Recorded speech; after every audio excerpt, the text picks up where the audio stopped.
Why not check out our website at wrestlingfatherandson.weebly.com, and don't forget to like, comment and subscribe to our channel and hit the notification bell.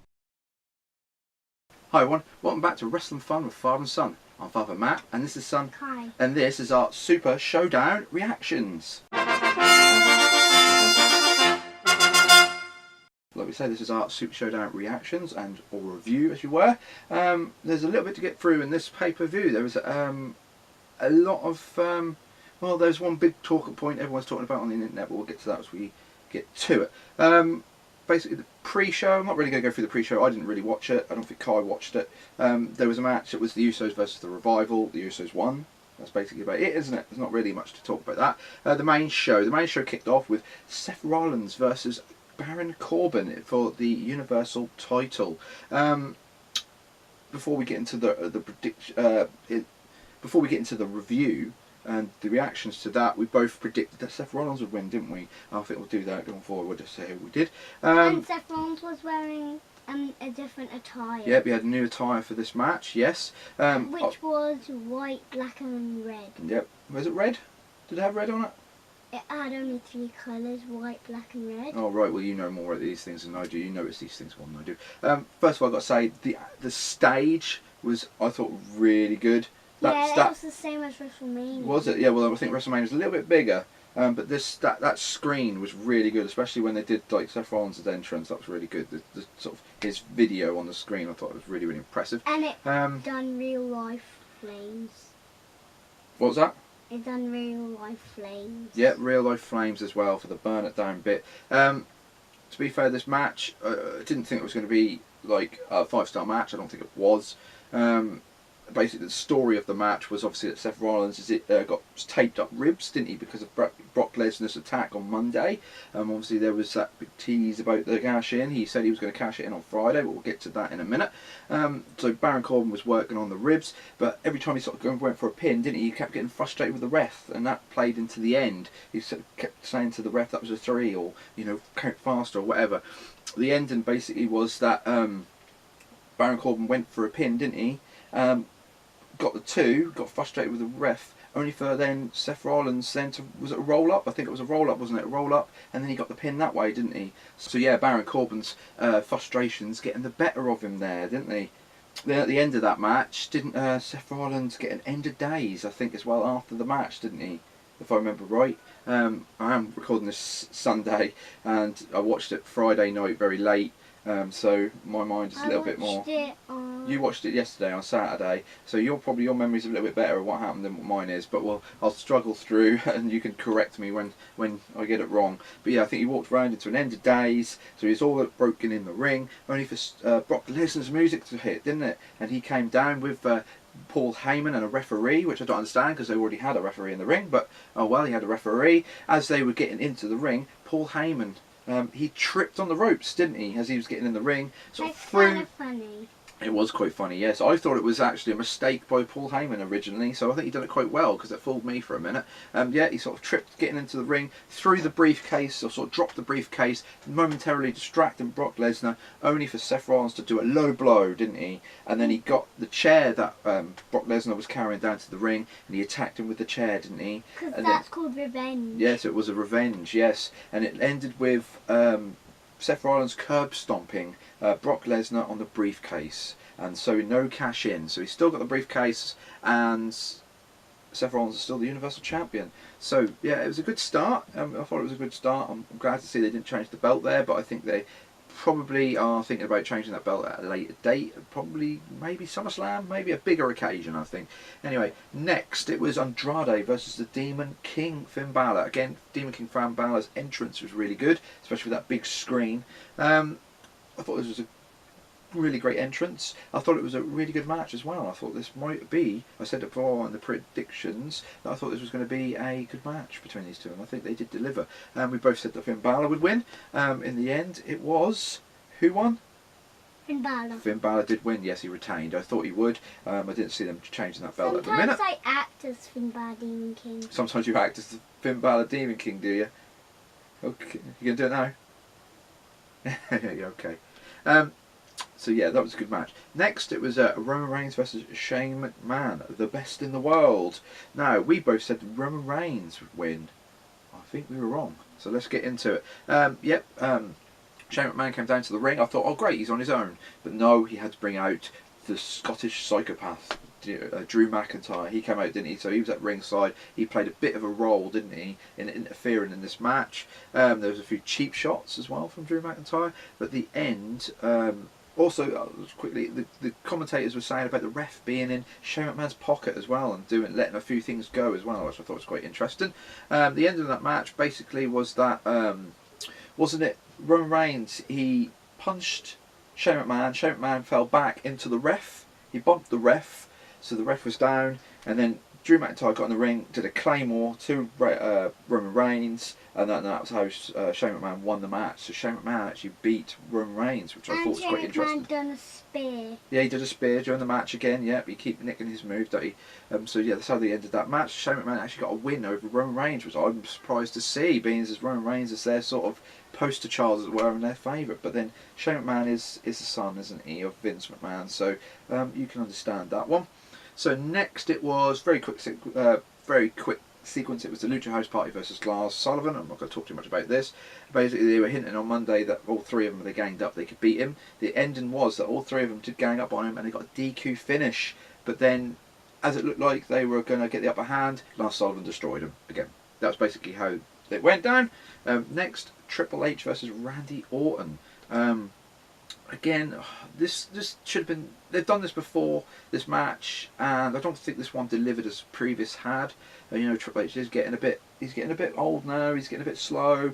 You know, he is looking at... And he came out on a trike, a free-wheel motorbike again. He's done that entrance before, I think, at WrestleMania. On his jacket it said NXT. Yes, it did say NXT. Yeah, he's done that entrance before with that trike, I think, at one of the WrestleManias. It wasn't the past WrestleMania because he'd come out as like Mad Max type thing. I think that was WrestleMania 31. It might have been, yeah. You like say, you know more things than I do.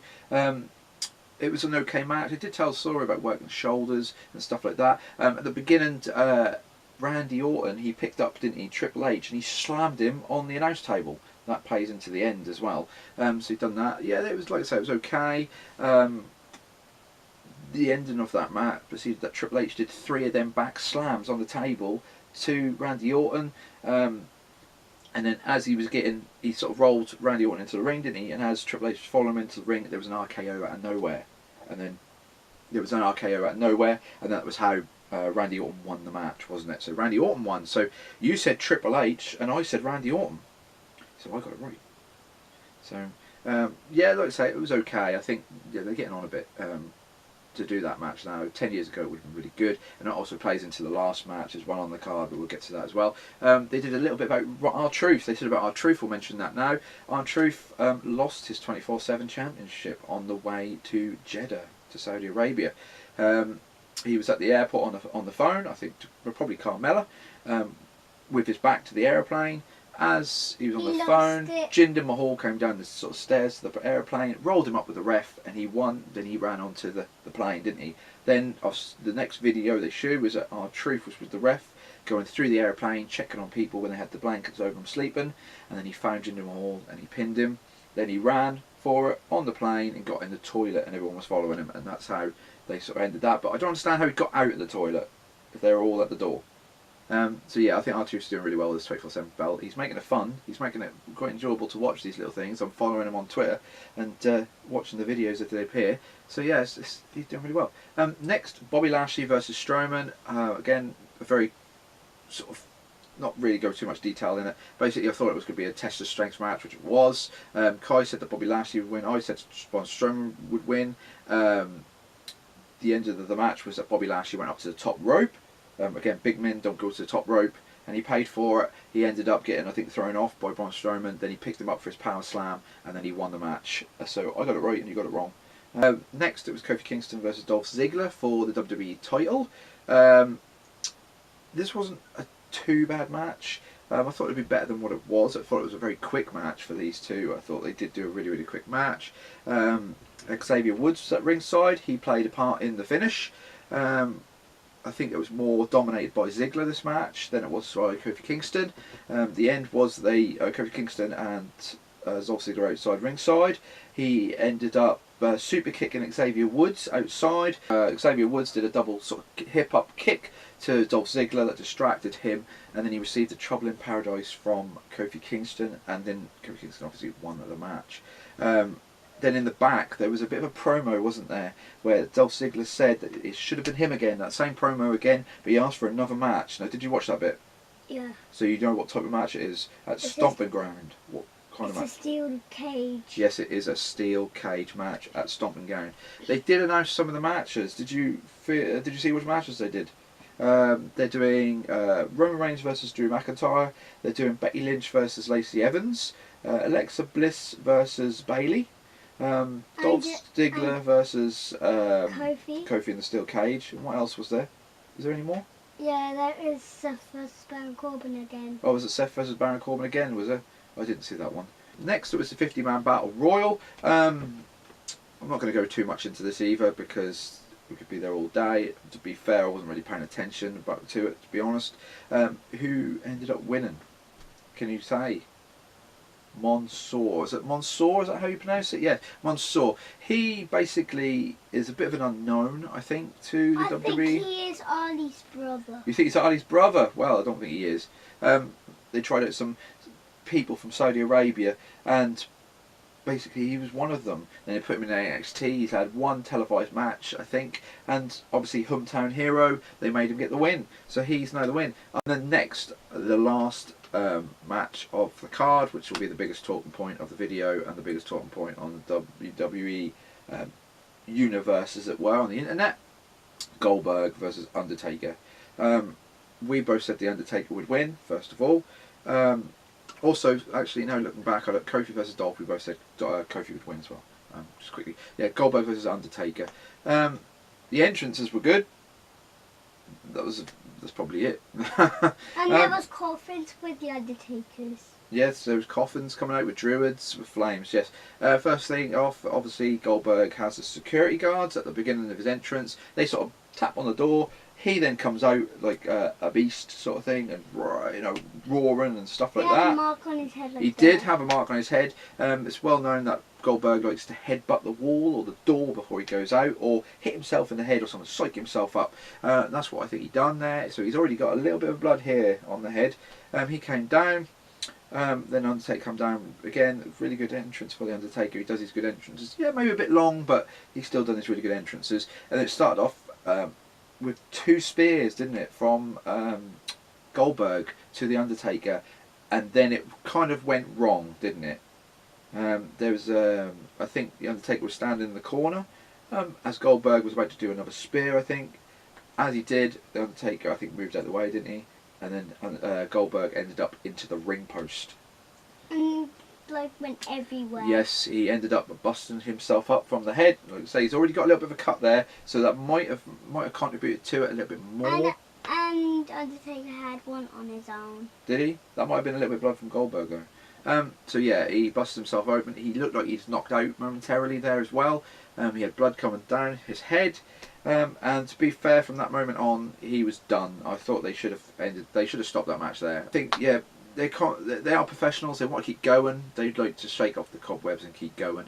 I think they should have stopped that match there because it became very dangerous after that. Goldberg went for a jackhammer. He couldn't get him, and I knew that he couldn't get him up to start off with, even without the problem that he had, because he struggled last time to get Brock Lesnar up in a jackhammer, and Brock Lesnar's quite a big guy as well. Obviously Undertaker's taller than Brock Lesnar, and he probably weighs 309 pounds is what they said, so he is very heavy. So he kind of got him up, and then he kind of buckled him, and he landed right on his neck. He landed Undertaker on his neck. Undertaker is 59 years old. I know, he's getting on a bit now. I think, yeah, it's getting to the end of his career. Maybe he should have left a little bit earlier, but you know, he will keep coming back and trying to do things for the fans. Yeah, Undertaker landed on his neck, didn't he? And looked quite nasty, and potentially could have broke the Undertaker's neck there. But that's not all, is it? Because later on, the Undertaker did a tombstone to later on, Undertaker did a tombstone to Goldberg, and Goldberg didn't tuck his head. Normally, you know, we all know that it's not real and the moves aren't real. but you should tuck your head onto that move. And as he was doing the tombstone, he didn't. Obviously, it could have been because of the cobwebs that were in the brain at that time. We suspect he might have had a concussion. He didn't tuck his head, and his head bounces off the canvas. So again, potentially, it could have broke Goldberg's neck there. So that was another sort of botch in the match. And then the ending was botched as well.